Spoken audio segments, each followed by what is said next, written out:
Thank you, and it's wonderful to be here. My title is perhaps a little odd, but I want to talk about the role of friction in progress and human rights. But sitting here this morning, I was feeling a little intimidated to be talking about human rights in this group. So think of it as little h, little r, as opposed to the legal framework, because I am a technologist by training. I believe in human rights and contribute to organizations that do a lot in human rights, but I really don't have the perspective to be formally talking about that. What I'm not going to talk about is all of the incredible benefits that technology and digitization are bringing to us. I'm not going to spend any of the next couple of minutes talking about that. Not saying that I don't believe in it, but I just think that to achieve the type of balance that we need in this age of digitization, we're not talking enough about our overall relationship to technology in a way that allows us to really think about the harms. Because it's not just the specific harms at any given time. Everything is moving so quickly that if we don't think about our relationship and the way we're thinking about technology, we're always going to be in the position, which we may anyway most of the time, of being behind the fact. And there are certain things that you can't fix once you break them. You can't say, oops, I broke democracy. You can't say, oh, that AI system in the plane didn't work, and get back those lives. So whether it's human rights or whether it's a lot of other areas, we need to get our thinking in a way that can try to be more proactive. I thought I'd take 1 minute and talk about some of the implications today that we already know about that maybe we're not talking enough about. And so what I did is actually went to the UN declarations and just picked a few human rights and started to think about how some of the things that are happening today. And Eileen mentioned AI versus digitization today. AI is one of those funny terms that we already are experiencing the implications of AI or the machine learning AI in all of the applications that have been talked about, but also in our social media systems and everything else we do. It's machine learning that allows these systems to scale at the rate that they do. So AI is not an issue for the future. It's an issue that we have today. And the amplification of anxiety and fear, many people know about FOMO. I've come up with a term which is FO-less, which is the fear of losing economic or social status, which is a really big issue that we have today.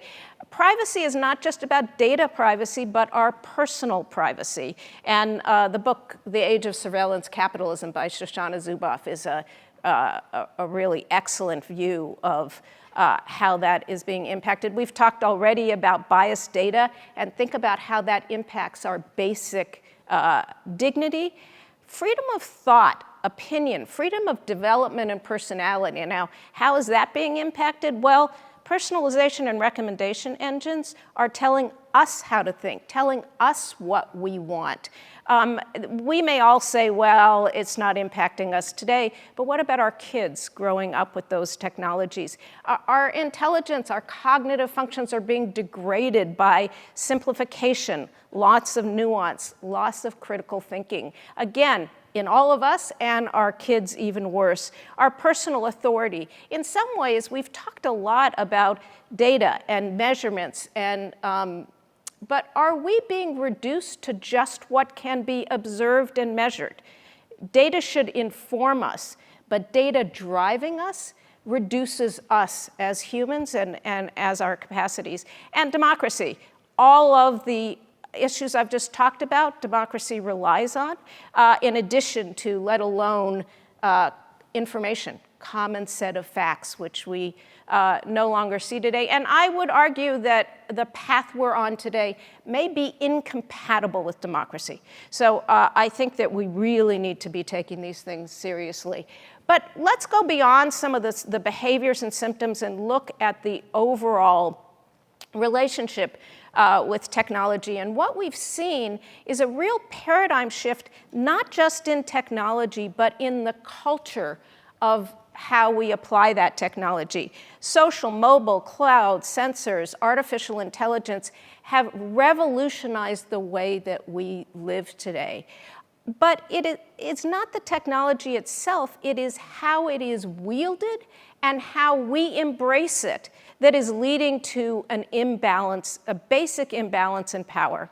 So if you think about it, data and knowledge has become power, but it actually has become about dominance, because you need the most amount of data, you need the most amount of processing in order to do AI-driven, apply AI in the way that we are today. And the culture of winner take all, how we reward companies, is about dominating. It is not just about success. The notion of multi-level network effects, which is what venture capitalists look for when they invest in a company. Is this company going to become dominant? Does it have network effects that will keep everybody out? And these network effects, which the term came in terms of increasing value to the people it serves, to the consumers, often are increasing value to the provider of the services. The scale of data sets and infrastructure required to compete reinforces the power. So people talk about breaking up big tech, or not breaking up big tech, making big tech more competitive for small companies to come in. But a small company is not going to be able to afford the infrastructure or collect the variety and amount of data to compete against those companies. So we fundamentally have a set of technologies that are lending themselves to the powerful getting more powerful. And along with this, there's been a real shift in attitude in Silicon Valley. And I love a clip that Steve Jobs gave in the 80s, in the beginning. See how old I am, I'm thinking back even further than that, but talking about when the personal computer came out. And he compared it to a bicycle. He talked about it as a bicycle for the mind. And the reason he used that analogy is someone had done a locomotion study of various species. And the condor came out -- and humans came out 17. Now, those people who know of Steve Jobs, he didn't like being 17. But the people who did that study then went and measured the efficiency of a human on a bicycle, and humans came out #1. So that notion of a tool for the mind, a bicycle that makes us more efficient, was really the model of computing in that time. Fast forward to 2000 and today, and what's the motto that comes out of the leaders in the Valley? Software is eating the world. That's a different attitude. It is a different approach to technology. And what has happened is the entrepreneurial culture of the Valley has actually spread, along with digitization, to the leadership norms of other industries and other organizations throughout government, civic society, and companies. And for the good, it is innovative, but for the bad, because as I said, there are lots of things that you can't fix, and you need to be thinking about the consequences. Moving too fast, somebody can cause a lot of harm. We're all suffering from what I call no friction addiction. We have bought into, and this started with consumerism, it is not just about digitization, but what the tech industry has reinforced is buying into a view of a utopian view of what a frictionless world looks like. And on what that means, and frictionless means in terms of growth, but also in terms of human convenience. From an industry perspective, our norms, our incentives, push for maximum scale and speed. It is all about growth, and it's about short-term growth. And you have myopic measurements, myopic metrics that come in and focus on growth and make it so that the employees and people in the company don't even think about or don't have the time to consider the harm, to consider the responsible approach as opposed to the fastest moving growth. On the other hand, we the people are very complicit and very guilty in this. We love convenience. And so we want what we want now, and especially if we don't know the cost. And we see it as free when there are a lot of costs involved. And the combination, the interplay of these in terms of industry striving to make things frictionless so that we use it more and we engage more and we become more addicted and they grow faster, leads to essentially what I call a submissive, and it is, a submissive relationship to technology. And I'm not just talking about us. When I say us as users, I'm talking about us as academics. I'm talking about us as other industries. I'm talking about us as leaders.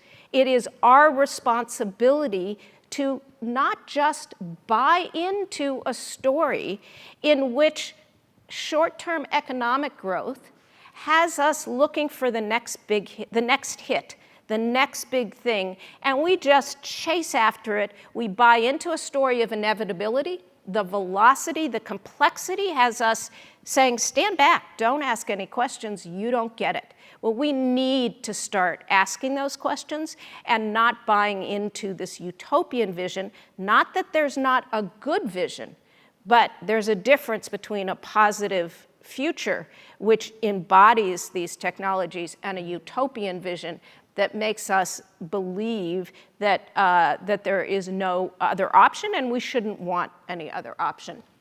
So one of the reasons why I'm so worked up about this today is that I believe that, that this is impacting not just economic issues and human rights issues, but our ability to solve some of the key challenges we have, such as climate change, basic inequality, which is only going to get worse with the future of work. These things require friction. And we can't just throw more technology and technologists at the problem.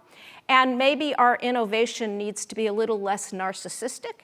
And we need to focus on innovation for the sake of addressing these issues. I love this Einstein quote, it's one of my favorite, that we cannot solve our problems with the same thinking that we used to create them. And if ever we had a time to take this quote seriously, now is the time to do this. So let me start off by saying how do we embrace a different view of friction?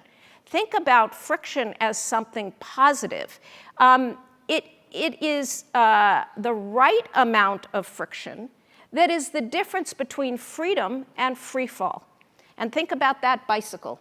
Think about that bicycle. If you slam on the brakes too hard, you go over the handlebars. If you have no brakes, you'll fall down the hill. So it's the right amount of friction, and the right amount of friction is necessary in relationships. You don't have a relationship without being able to resolve friction, collaboration, leadership, democracy. What types of friction? What am I talking about? Rules and norms, guardrails. Everybody hates the term gatekeepers. Those, in various forms, that is friction, and that is friction that makes things work. Ethics. I would say that ethical leadership may be at times at odds with metrics-driven leadership, because ethics requires discretion. You have to take some time to think, not just expediency. That is a form of friction. When we talk about rights and responsibility, we have to think about autonomy and interdependence.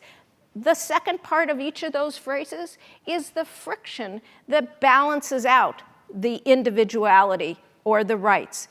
Cognitive functions are friction that stops us from just acting on our first impulse, or many of us, or people when they're not on Twitter.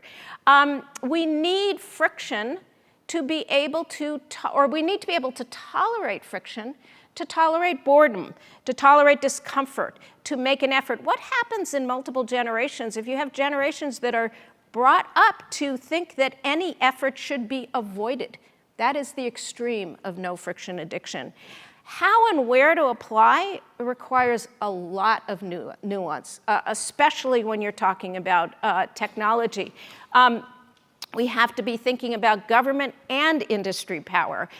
We seem to have shifted to a focus, and we used to focus mainly on protecting the internet from authoritarian governments. We need to remember that we also need to protect humans from these authoritarian technologies. Obviously, the geopolitical dynamics of the competitive nature in terms of different nations, things like free expression and hate speech. It is not at all easy to come up with mechanisms to regulate that won't trade off one or the other. Research, development, application, where do you impose the friction? Do you impose friction on research, or have research unfettered and impose restrictions on application? This is trickier in the AI field, and actually in most of technology today, because so much research is being done by for-profit corporations. Because of the resources involved, because of the lack of funding from other sources, it has become harder to do that. Do you provide friction on the behaviors or the underlying causes? Do you ask individuals to regulate their behavior, their use of technology, or on the systems? And I don't need to tell anybody in this room that thinks about human rights that balancing power requires ongoing vigilance. There is nothing here that is a one-time fix, but we're going to fix one thing and power is going to pop out somewhere else. And so this is an ongoing issue. Questioning is one of the most important forms of friction. We need to ask ourselves hard questions. I love solutions, but we have become too solutions focused. We don't ask ourselves questions if there isn't an answer. And there are some really hard questions here that we need to be having discussions on in order to even begin to start thinking of the answers. What do we value? Is there even a we that we can come up with a single set of values?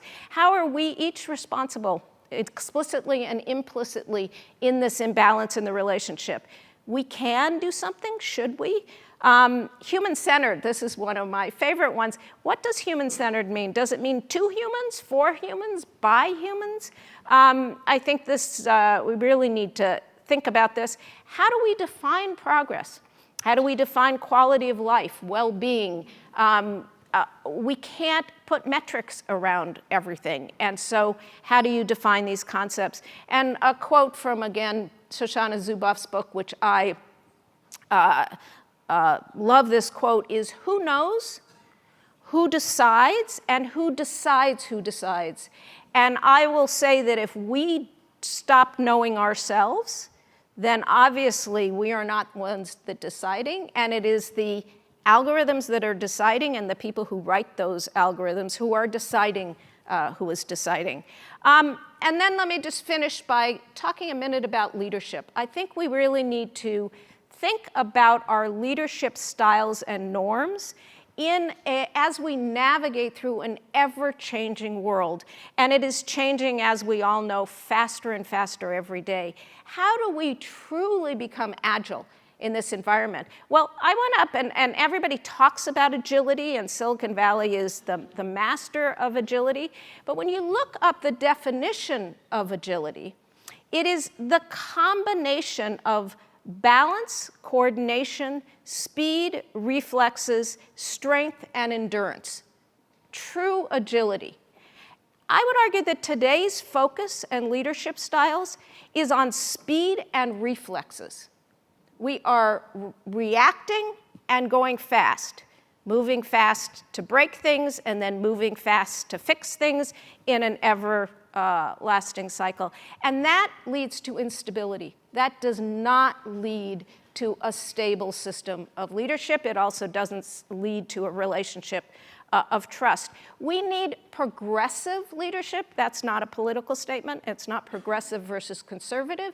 It's progressive versus regressive, that our current leadership systems are actually tapping into people's emotional systems and creating levels of, I would suggest, anxiety, that we regress emotionally as opposed to feeling a sense of stability that allows us to move forward. So what are those other characteristics? Strength is a strong core, ethics, values, secure enough to share power as opposed to dominating. Balance, we need to be responsive, not just reflexive and reacted, the right level of friction.